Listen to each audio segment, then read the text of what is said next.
I'm Lucy Edwards, Director of Strategic Engagement at Metaport and VHT Studios, and I'm here today at Howard Hanna Real Estate, and my guest is Geoff Hoffman.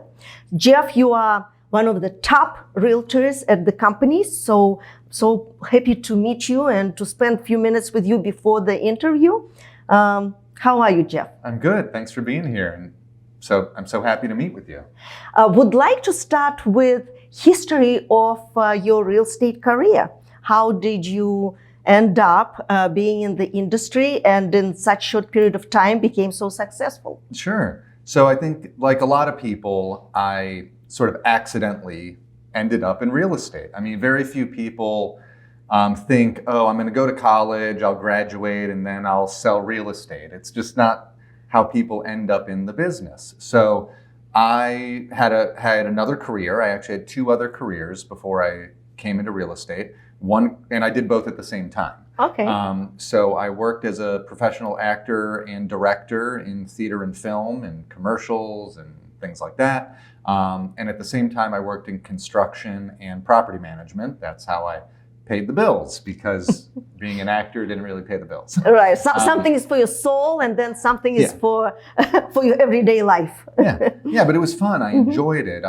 And you know, after doing that for about 10 years, I decided that I didn't want to physically do construction anymore. So I thought, you know what? I've worked in so many homes.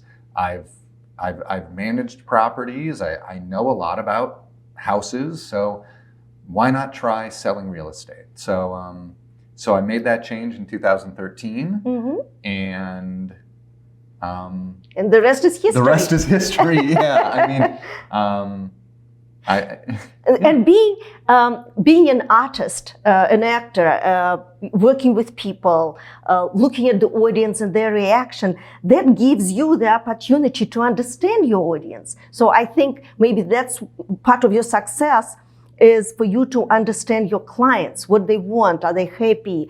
You bring them to the showing? Do they like what they see? I think you have ability to understand this human touch.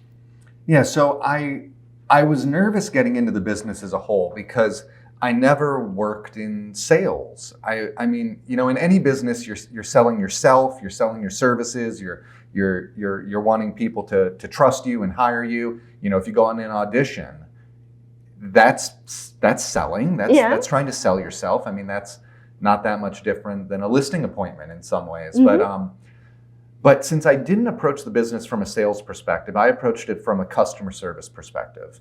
And, you know, my previous experiences, my previous careers allowed me to see things from a perspective that I think a lot of salespeople don't.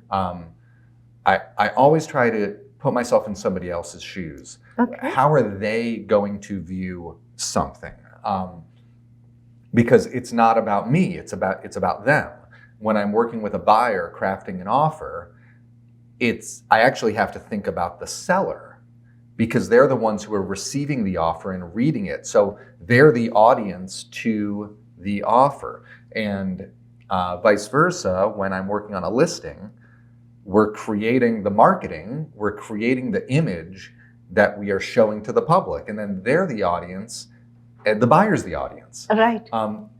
But so no matter which client I'm working with, whether it's a listing or a buyer, I'm always thinking about the other side and where they fit in and how that information will be received by them. And you just mentioned marketing. I think it is very important to have a marketing strategy. You showed me some of your listings and what you've done in the past for more expensive homes and for less expensive homes. Your strategy is the same. You are basically offering the same 100% of yourself for every listing. How do you have that vision, what you should be doing for your seller? So a lot of it starts the first time I meet with a client and the first time I view the property and I see what we're working with. You know, sometimes I walk into a property and it is photo ready that day.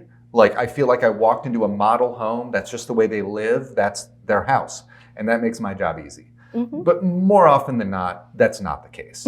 Because even when somebody has a beautiful home that they take care of, where they have very nice furnishings and nicely decorated, we still have to make some changes to prepare it. Because even a gorgeous home like that, the way you live in it is different than presenting it as a product for sale to the public. Especially if they have kids and dogs and cats. Oh yeah. We always need to hide stuff. We always need to, get rid of stuff. I tell people we're going to come in and we're going to get rid of a lot of your stuff. We want buyers to experience the home, not your things. Now, it's great when there's nice things to elevate to elevate the property, but we want to create empty space. We want to create, because that's where value comes in. You want the buyer to focus on the property itself versus looking at family photos for half an hour. Exactly. And pets, we want to eliminate all signs of pets. People like pets. I love pets, but we don't want to see them or smell them when we're trying to sell a house. It just becomes a distraction. So that's where the marketing plan starts. And I have thrived in my business by approaching each situation that it's not just a property. It's a person, it's a family, it's a situation. And just like we work with different properties in different ways, we also work with different situations in different ways. Because, the typical happy story of, a happy buyer buying a house, this is great. It's not always like that. For buyers, it usually is. Usually buying a home is a happy thing. But selling a home is not always a happy thing. Very stressful. People sell for all sorts of reasons. They sell for happy reasons. Maybe they've bought a bigger home and they're happy to be leaving, or maybe they're moving to another state. Maybe they're moving to be closer to family or for a job opportunity that they're just very happy about. But maybe they're selling the home because of financial difficulty, or a job loss, or a death in the family, or a divorce. There could be all sorts of reasons. So when I come into a situation to help somebody sell their property, it's not just the property. It's the people. It's working with the people. It's understanding their perspective and putting myself in their shoes to see, how do I serve them the best to achieve their goal? For most sellers, getting the highest price is the most important thing, but not all. Different situations, Like how fast are you selling it, for Exactly. example? Yeah. So that could be different reasons. And you shared your experience with Matterport with me before we got to the interview, and you really enjoyed using the product, and you discovered it during pandemic. Please talk about that. Sure. So when the pandemic hit, and suddenly we were trying to figure out, okay, how do we show homes? How do we show homes safely? And how do we show homes when people physically cannot travel from another city?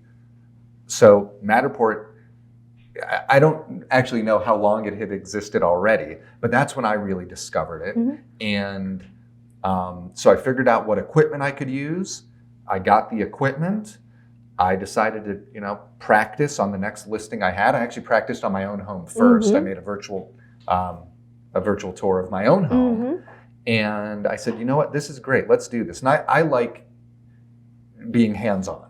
I liked personally having my iPad, the camera, and making it happen.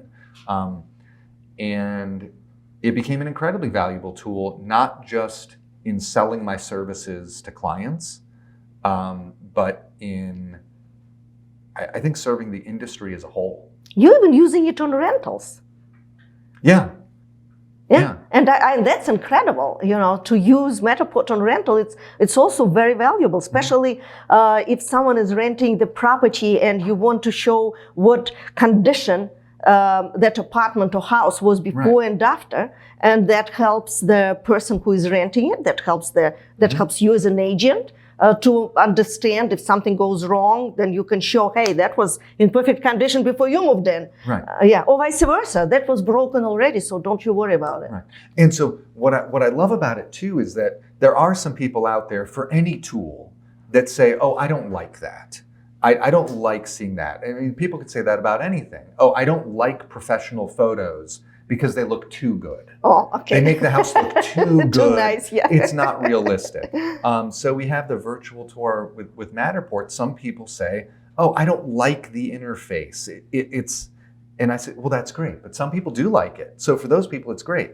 You can look at the pictures in the floor plan, but if you don't want to look at that, that's why it's good to have all these options. Mm-hmm. We don't only do one thing. Marketing and advertising is not just doing one thing. It's doing a whole array of things so that different things will appeal to different buyers. No, I totally agree with you. And plus, you are not doing it for yourself as an agent. You are doing it for your potential buyers. Right. You are giving an opportunity for hundreds of thousands of people to visit your place versus coming to an open house where you can have, 60 people in a weekend, not even, Right. that is really, that is a great difference. And it's fun to use. I mean, it really is. I enjoyed using it. I'm not really a tech geek, but I like using some of that stuff. It's fun. And when we were talking about who's moving here, you said that a lot of people, and I mentioned the same thing, like right now, Ohio and your area is very popular, and people, you mentioned moving from everywhere. So let's talk about that. And that's when Matterport is so useful as well, if someone is moving from Colorado.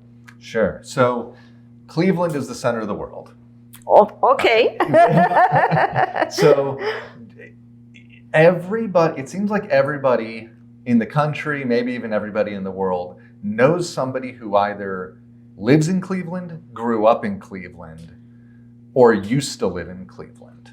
That is true. And so here's what I love about Cleveland. Now, I was born and raised in Cleveland Heights. I've lived in Cleveland area my entire life. I've lived on the east side, the west side, currently live in the east side suburbs. So I've lived here my entire life. So I'm biased. I love Cleveland. If you've never been to Cleveland before, here's some things you need to know. One, we have 3 professional sports teams. A lot of cities don't have that. So we have football, baseball, and basketball. Okay. We have one of the biggest arts districts in the entire country. We have the biggest theater district outside of New York City with Playhouse Square. So Broadway quality shows you can see almost any week in Cleveland. We have a huge, and then there's all the other professional and semi-professional theaters, community theaters. It's a huge arts community. The Greater Cleveland Film Commission also does a great job bringing filmmaking to Cleveland. We have one of the best park systems in the country with the Cleveland Metro Parks. We have beaches. We have museums. We have some of the best museums in the entire world. The Cleveland Museum of Art, for example. And we have, I think they're still considered and ranked the best orchestra in the world with the Cleveland Orchestra. And we have all 4 seasons. We have summer, spring, winter, and fall. We have something for everybody. And when you compare to other similarly sized cities with all these great amenities, we're way more affordable. So when the pandemic hit and so many companies and so many jobs switched to remote work, people who lived in all these other cities, who moved to those cities possibly for work, could now live anywhere they wanted to. And a lot of them thought, you know what? If I can live anywhere, if I don't have to live in Chicago for work or live in California or live in New York where it's very expensive, I'm going to move to Cleveland. That's a beautiful story. So yes, you have people moving to Cleveland. And we said, welcome back, or if you've never been here before, welcome for the first time. Well, thank you so much. I have never been to Cleveland, but I've been to Ohio. But I will discover Cleveland for myself during my trip to now. And networking. So since people are moving from everywhere, obviously you don't have friends in every state and every city. How do you network, and how everyone find you and recommend you for their buyer? Sure. So social media plays a huge part. So just like Cleveland is the center of the world, so growing up in Cleveland and having all the people I know I grew up with and I've known who've come through Cleveland, they now live everywhere. Now, you said I don't have friends in every state. That might be true. I don't know if I know someone in every state, but a lot. So that's where I benefit, just growing up here, and everybody else going other places. And also, we have the more formal systems in place. But also on that, staying in touch with all those people on social media, that is key. Right. No, that is important. So do you believe in social media? You shared your Instagram with me, and I was very impressed how you have mix and match with your listings and the lifestyle of different neighborhoods. I think that's great. You have your Facebook for more personal posts, and then you have Instagram for your business posts. That is a great separation, in my opinion. I kind of mix and match my posts. I post my grandson on every social media. But that was impressive. So you are building your audience. Yes. Yeah. And that's how you, and I really like your videos on your Instagram. So great quality and very creative. You are creative because you've been in that industry. Yes. Being part of working with audience, working with artists, being a director, that is a great plus for your career now. What about your wife? Is she in real estate industry? She's not in real estate. We actually met through theater, though. Oh, really? Nice. But no, she has a job. She works as a software implementation. I always butcher her exact job title. That's okay. Software implementation. Something important. Something important. But she works a typical 9 to 5, and typical these days she works from home. So it's a great balance, where in the real estate industry, we work 7 days a week. Sometimes it's evenings. Sometimes we have the days off. Each day is different. So that brings a lot of balance to the family. How do you juggle your work and your family? You have 2 boys with soccer games and other sports.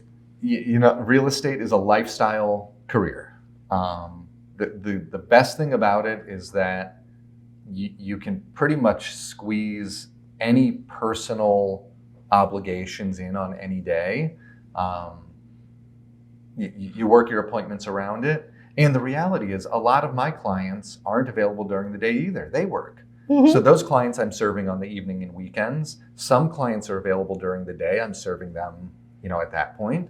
And it's just I thrive on the chaos. Actually. Like most realtors do. A lot of days I wake up, I don't know what the day has in store for me.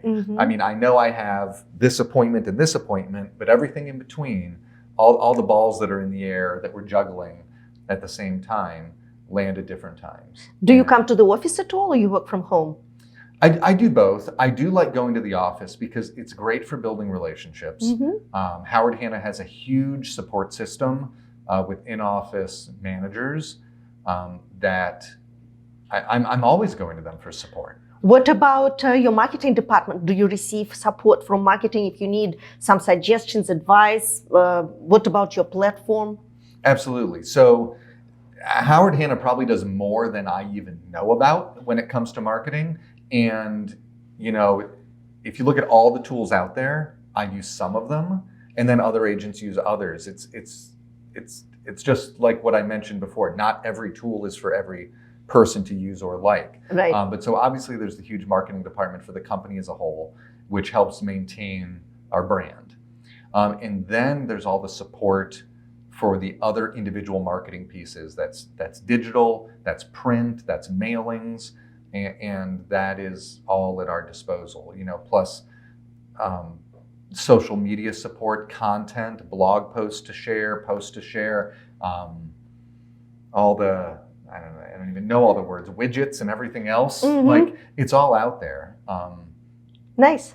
Well, that's great. That is great that you can rely on someone's assistance as well when you need it, or advice or direction or something new. They probably do a lot of research and invest a lot of energy in research, leading real estate companies of the world. Yes. That is also a great support. Oh yes, that's of course, you asked before about referrals. That's another, big through leading RE and our relocation department, especially. Oh, I didn't even mention how one other big thing for Cleveland is the hospital system. We have some of the best hospitals. Oh yes, in you the do world. indeed. Yes. And while that's great for the community as a whole, it's an industry that keeps the housing industry busy, because there's constantly doctors moving in and out of town. They do their residencies, their fellowships. They come to the Cleveland Clinic or University Hospitals or Metro Health for a 3-year contract, and then they move somewhere else. And that introduces a lot of new people to Cleveland, and it keeps the housing market healthy. And my last question is about newcomers, new agents who come on board, don't know much about real estate, maybe changing careers. What's your wish to them? So that is the great all-encompassing question of our market, of our industry. When you're coming in new, what do you do to achieve success? And now different people have different definitions of success, and different people have different expectations. And what I tell people is that you will achieve the most success by being authentic. I'll tell you what you don't do. You don't go out and buy a fancy car and say, I'm a luxury agent. Now, if you can afford it, buy whatever you want. But if you're not a luxury agent, if you're not there yet, you can get there. But I would say the first thing you do is hone your craft. Learn to perform your craft, and your craft is real estate. Your craft is working with buyers. Your craft is working with sellers. And be prepared to fail. Be prepared to be bad at something. Nobody ever got good at something without being bad first. That's gaining experience. That's learning. So if you're starting new, have an open mind. Start learning. And start practicing. So hone your craft and perform your craft, whether that's open houses, whether that is whatever you choose to do to build your business. But you're more likely to be hired by people when you are being your authentic self, and not trying to put on a fake persona of what you think a real estate agent is supposed to be. I've gained more business by just being myself than trying to be something I'm not. Well, thank you.